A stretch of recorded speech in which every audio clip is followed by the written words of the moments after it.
Oasis, obrolan seputar Islam. Hanya di Start 102,6 FM. Bekerja sama dengan program studi manajemen dakwah Stein Mandailing Natal.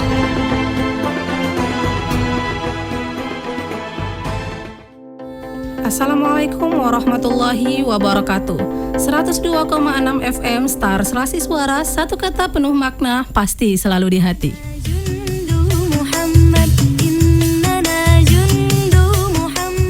Mengudara dari lantai 2 Gedung Star FM, Jalan AMD Lama, Kelurahan Kota Siantar, Panyabungan. Pagi Madinah, Madinah pagi.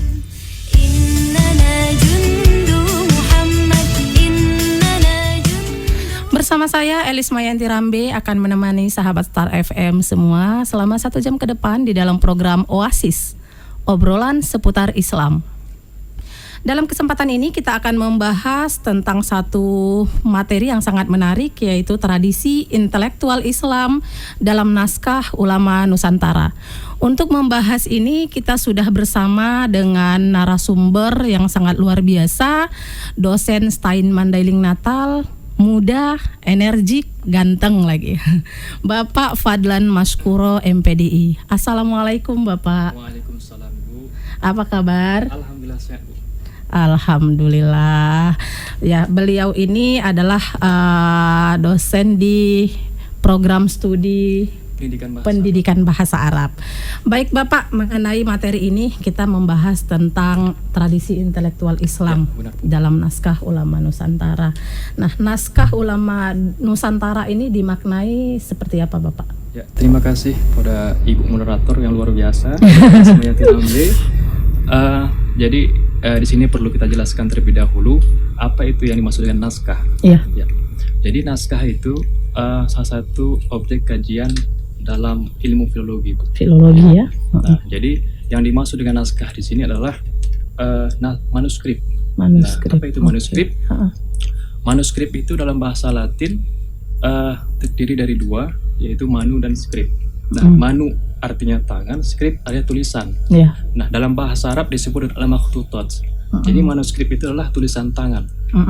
Tulisan tangan yang usianya itu puluhan tahun bahkan ratusan tahun. Wah, sudah lama sekali. Ya, yang memiliki nilai ilmu, sastra ataupun berupa mujarabat itu Bu. Oke. Nah, mengenai kontribusi gitu kan naskah ini di dalam pengembangan ataupun penyebaran ajaran Islam khususnya oleh ulama-ulama Nusantara ini seperti apa Pak? Ya, jadi saya kira salah satu tradisi intelektualisme yang diwariskan oleh ulama Nusantara kita dahulu adalah tradisi menulis. Nah, ini bisa kita lihat dalam naskah-naskah ulama Nusantara yang begitu banyak, yang begitu kaya. Nah, jumlahnya itu sangat luar biasa. Naskah ulama Nusantara kita dahulu ini menunjukkan bahwa kekayaan intelektual ulama Nusantara kita itu sudah kaliber dunia, kancah dunia. Nah, ini kalau kita lihat di perpustakaan nasional itu jumlah naskah Nusantara itu masuk dalam naskah ulama Nusantara itu jumlahnya itu 10.300 di perpustakaan nasional. Ya. Belum lagi di perpustakaan daerah, misalnya di Aceh. Di Aceh itu kan terkenal dengan naskah-naskah yang luar biasa, karena di situ ada ulama-ulama yang karismatik, yang kaliber dunia seperti Syekh Abdul Rahman As-Singkili, kemudian Syekh Nuruddin Araniri yang kita kenal. Tapi jumlah yang ada di perpustakaan nasional itu masih terbilang sedikit Bu, dibandingkan dengan naskah-naskah ulama Nusantara yang dibawa ke luar negeri. Nah, misalnya di British Library di London, nah di situ ada sekitar 500-an naskah ulama Nusantara, kemudian juga surat-surat dokumen-dokumen sejarah yang penting, kemudian juga di Jerman ada sekitar 700-an naskah ulama Nusantara, dan yang paling mencengangkan adalah di Leiden University, nah di Belanda. Nah, di situ naskah ulama Nusantara, naskah-naskah Nusantara di situ paling banyak. Nah, situ tercatat hampir 2,5 kali lipat dibandingkan dengan jumlah perpustakaan yang ada di Indonesia. Nah, itu sekitar 26.000 naskah yang ada di Belanda di perpustakaan Leiden University itu. Jadi bayangkan sendiri dengan begitu banyak naskah-naskah dulu dengan keterbatasan teknologi, tapi ulama Nusantara kita dulu sangat produktif menulis. Jadi bayangkan tradisi intelektualisme yang dibangun oleh ulama Nusantara kita dahulu itu luar biasa. Nah, jadi ulama-ulama kita dulu itu adalah ulama-ulama yang sangat kosmopolit, kemudian komprehensif dari bidang keilmuannya. Oke, nah ini sangat menarik sekali ya Bapak Ibu sekalian, para pendengar setia sahabat Star FM, bahwa ternyata kita banyak sekali memiliki naskah-naskah ya yang telah ditulis oleh ulama-ulama kita terdahulu. Nah mungkin naskah ini tadi kan seperti yang dijelaskan oleh narasumber kita, banyak juga yang dibawa ke luar negeri gitu ya oleh Belanda ya pada saat itu. Itu gimana ceritanya itu Pak? Kalau bisa lebih banyak naskah-naskah kita itu, naskah yang ditulis oleh ulama besar itu adanya di Belanda dibandingkan tadi yang di Perpustakaan Nasional itu sekitar 10.000 ya Bapak ya. Mungkin itu bisa dijelaskan. Sangat bagus ini pertanyaan dari Ibu Elis Mayanti. Jadi begini ya Bu, kita ketahui bahwa dalam sejarah Belanda itu kan pertama kali menjajah Indonesia itu pada tahun 1596. Ya. Jadi pada akhir di penghujung abad ke-15. Nah, sedangkan sebelum mereka menjajah Indonesia ini, mereka itu peradabannya udah maju.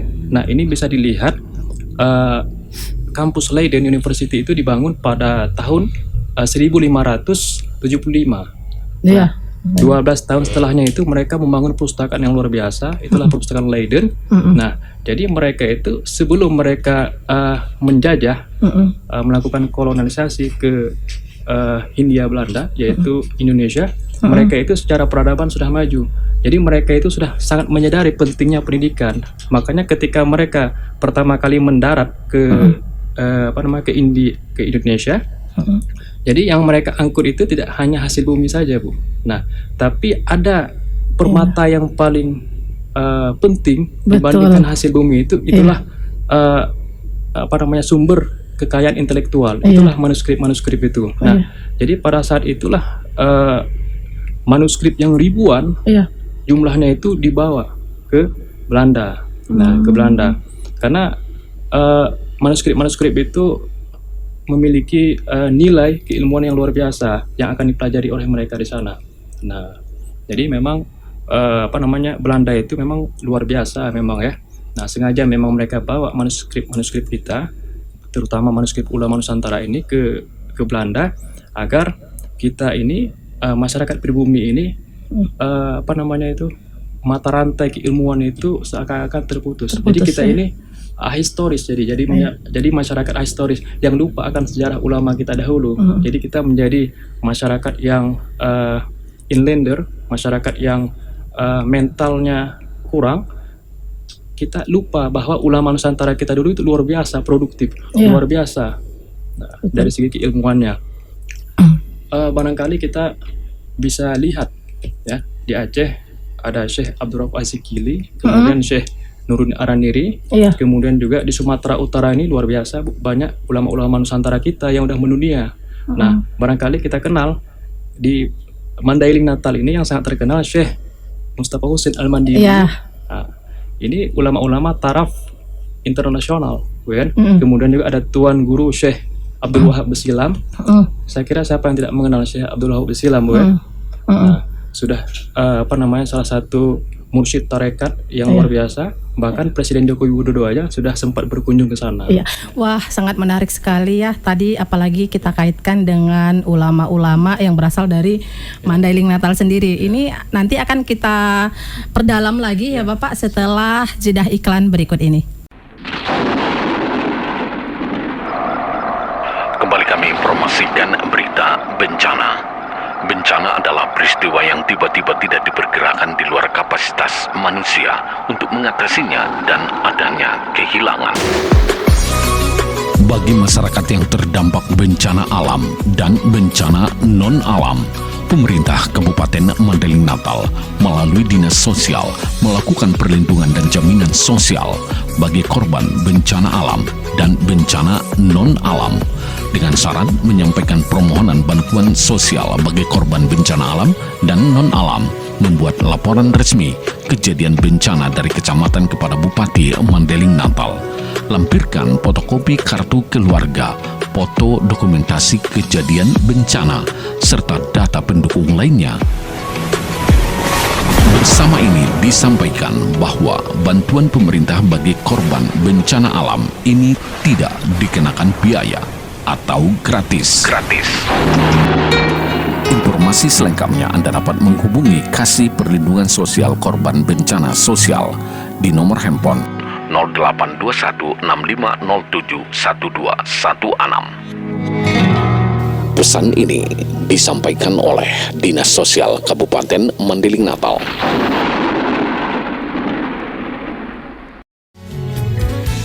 ...102,6 FM Star Serasi Suara, satu kata penuh makna, pasti selalu di hati. Masih bersama dalam program Oasis, obrolan seputar Islam. Baik sahabat Star FM, kita akan melanjutkan diskusi kita tadi dengan Bapak Fadlan Mashkuro MPDI. Baik Pak, tadi memang sangat menarik ya, sempat kita membahas tentang bahwa banyak sekali naskah-naskah ulama-ulama kita, para intelektual Islam di masa lalu yang menulis gitu ya, dan dibawa ke luar negeri gitu kan, bahkan lebih banyak di luar negeri dibandingkan di dalam negeri kita sendiri gitu. Nah ini sebenarnya apa Pak kira-kira upaya kita sebagai generasinya di zaman sekarang untuk menggali lagi naskah-naskah yang ditulis oleh ulama kita, karena kan kita tahu bahwa sejarah itu tidak boleh hilang, apalagi kita betul. Di umat Islam bagaimana kita menggali lagi naskah-naskah ulama kita terdahulu agar tetap bisa dinikmati dan dipelajari oleh para ilmuwan-ilmuwan muslim di masa depan. Ya, terima kasih kepada Ibu. Pertanyaannya sangat bagus. Nah, jadi ini kan kita sangat ironis Bu ya. Iya. Jadi ulama-ulama Nusantara yang begitu banyak manuskrip yang ditulis tapi dibawa ke luar negeri. Jadi bayangkan Bu, kalau kita mau belajar sejarah Islam Nusantara, kita itu harus mengeluarkan uang tidak sedikit Bu, ke Belanda kita, ke Jerman, ke Inggris kan Bu, untuk mengkaji bagaimana sih sejarah Islam Nusantara dahulu. Nah, untuk menggali kandungan-kandungan manuskrip yang ditulis oleh ulama Nusantara kita dahulu. Nah, ini saya kira sangat sangat ironis ya kan Bu. Nah, jadi kita sebagai generasi muda ini tentu harus melakukan upaya-upaya, dan saya kira pemerintah pun melalui program pernaskahan. Nah, mereka pun sudah melakukan upaya-upaya. Memang kalau untuk mengembalikan naskah-naskah ulama Nusantara kita dahulu memang agak sulit Bu, karena nggak mungkin. Saya kira nggak mungkin, karena memang seperti Belanda itu mereka sudah mengeluarkan uang begitu banyak untuk manifestasikan naskah-naskah. Nah, jadi caranya apa yang dilakukan oleh pemerintah kita, yaitu berupa salinannya Bu. Nah, saat ini yang tercatat sudah ada sekitar 20.000 salinan naskah-naskah ulama Nusantara kita yang dari Belanda itu yang sudah ada tersimpan di Pustaka Nasional. Tapi itu pun hanya sebagian, tidak utuh diberikan. Namun sudah ada upayanya. Nah, kita sebagai generasi muda, apalagi ini akademisi Bu ya, kita sebagai dosen maupun ulama ya kan, tentu kita jangan melupakan sejarah. Nah, melupakan sejarah. Kita harus berbangga sebagai bangsa Indonesia bahwa dulu bangsa Indonesia itu bangsa yang besar, bangsa yang tidak dipandang sebelah mata oleh dunia. Nah, ini bisa kita lihat dari produktivitas ulama Nusantara dahulu dan memang kedalaman ilmu yang mereka miliki. Bayangkan saja Bu, naskah-naskah ulama kita dahulu itu dicetak itu di berbagai negara Bu. Nah, ini bisa kita baca dalam naskah yang ditulis oleh Raden Abu Bakar Dajjal Ningrat. Itu naskahnya itu ada di Leiden. Ada satu bab tentang mu'allafat ulama al-Jawa. Nah, yaitu karya-karya ulama Nusantara. Jadi orang-orang dulu itu kalau untuk menyebutkan ulama Nusantara itu ulama Jawa ataupun ulama Jawi, kan? Nah itu dalam naskah yang ditulis oleh Raden Abu Bakar Jadi Ningrat itu di situ terlihat jelas bahwa ulama-ulama kita dahulu itu luar biasa, bahkan menjadi rujukan, menjadi referensi ulama-ulama dahulu. Nah bahkan tidak sampai di situ, Bu. Nah kalau kita baca di dalam naskahnya beliau itu bahkan ulama-ulama kita itu menjadi pimpinan besar kan di lembaga-lembaga pendidikan dahulu di Mekah, karena pusat keilmuan dulu itu kan, kalau menurut penelitiannya Profesor Azumani Azra itu kan di Haramain di Mekah, Madinah dahulu kan. Nah disitulah pusat peleburan, pusat intelektualisme ulama Nusantara dulu. Nah kemudian juga bisa kita baca dalam naskahnya yang ditulis oleh Syekh Ibrahim Al-Qurani. Syekh Ibrahim Al-Qurani ini adalah gurunya Syekh Abdurrauf As-Singkili. Nah yaitu dalam kitabnya, dalam manuskripnya yang berjudul Ithaf Ad-Dakhil. Nah di dunia ini cuma ada 2 salinannya, Bu. Nah satu disimpan di perpustakaan Kairo, Mesir, satu disimpan di perpustakaannya India. Nah di situ sangat jelas naskah ini sangat istimewa. Kenapa? Karena ditulis oleh orang Arab, oleh orang Mekah, tapi dalam konteks ulama Nusantara. Jadi dia memang khusus menulis bagaimana sih dialektika, dinamika keilmuan ulama Nusantara itu dahulu. Bahkan ulama-ulama Mekah dulu itu, mereka itu meminta fatwanya itu dari ulama Nusantara. Bayangkan, Bu, kalau sekarang kita mungkin meminta fatwa, ulama kita sekarang minta fatwanya dari ulama-ulama Timur Tengah kan, Bu, itu kan, mufti-mufti Mesir, Bu. Nah kalau dulu kebalikan, Bu. Jadi orang-orang Mekah itu, orang Madinah, orang-orang negara-negara Timur Tengah itu meminta fatwa terhadap suatu hukum itu dari ulama Nusantara. Saking hebatnya dulu ulama-ulama kita dahulu itu. Nah itu terekam jelas dalam naskah Syekh Ibrahim Al-Qurani itu. Nah dibayangkan, jadi kita patut berbangga dahulu. Nah jadi kalau seandainya tradisi intelektualisme sekarang ini sudah terdegradasi, saya kira ini suatu penurunan, Bu, ya. Suatu penurunan, Bu. Nah maka kita harus belajar sejarah lagi. Kita harus menggali sejarah lagi, melihat sejarah agar kita menjadi bangsa yang punya peradaban maju ke depan nanti. Itu, Bu. Oke.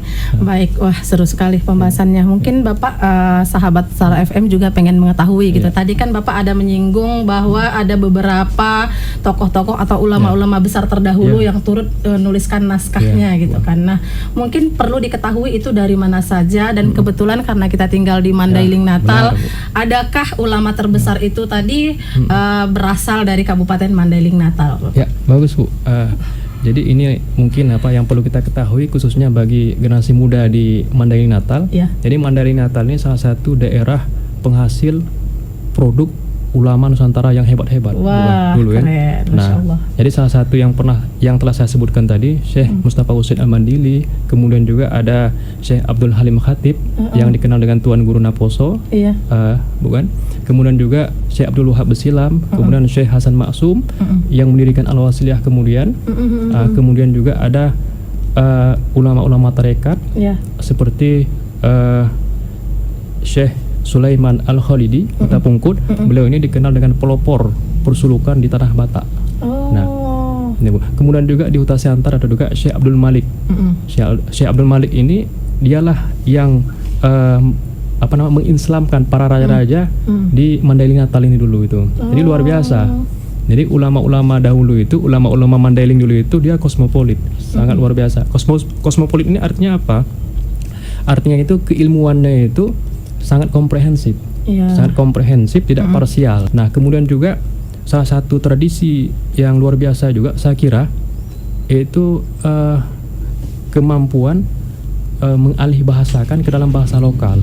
Nah, dalam kajian filologi ini namanya vernakularisasi, Bu. Nah, kita lihat misalnya Syekh Mustafa Husain, salah satu karyanya, naskahnya yang paling terkenal barangkali Al-Bayan Asy-Syafi'i. Nah, Al-Bayan Asy-Syafi'i ini adalah salah satu naskah di bidang fikih, Bu, ya, yang khusus membahas tentang fatwa beliau itu tentang menggambar. Nah, ini karya ini ditulis dalam bahasa Arab Melayu. Arab Melayu. Jadi walaupun beliau udah lama tinggal di Mekah, ya kan? Bahasa Arabnya sangat fasih, tapi beliau mampu menulis karya itu, naskah itu dalam bahasa Arab Melayu. Kenapa? Agar masyarakat ini bisa dengan mudah untuk membacanya. Nah, inilah yang kita harapkan dari ulama-ulama kita, akademisi kita ini.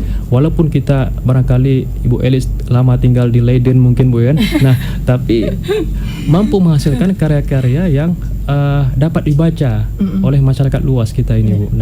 Nah, inilah saya kira tradisi intelektualisme inilah yang harus kita bangun oleh generasi muda, barangkali kita sebagai dosen, akademisi, Bu, kan.